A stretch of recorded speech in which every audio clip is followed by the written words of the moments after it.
Hey guys, so this is the last video, and this video is variable is actually the angle, and the whole idea is to solve for x as the angle, and it's a totally different process. So the first thing that you are going to do is, again, identify your opposite, adjacent, or hypotenuse. You want to identify who your angle is first, so it's x. And look across, and you'll notice that 15 is your opposite. 18 is right next to it, so it's your adjacent. So we're using O and A. So again, in your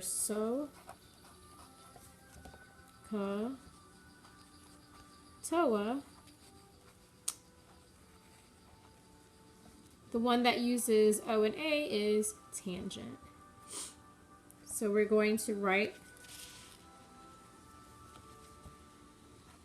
tangent of an angle equals opposite over adjacent.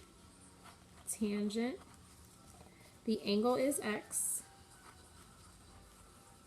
equals 15 over 18. Now you'll notice that we have x is an angle and we don't have an angle. So in order to find the angle, we have to use what's called the inverse button. In order to get to that inverse, and if you don't know what inverse means, it means opposite. And you're going to be using this word a lot in Algebra 2.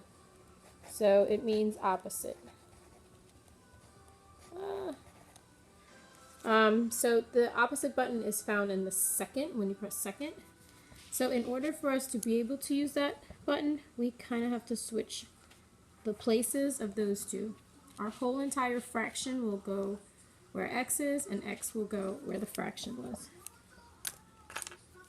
So when you rewrite it, you would have tangent 15 over 18 equals x. Now if you try to put this in your calculator, you'll notice that you can't take tangent of a fraction.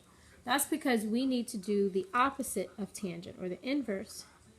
So we actually are doing tangent to the -1. That button that you would press in your calculator is second tan. So you'd press the second button, and then you'd press the tan button, and you would get this button.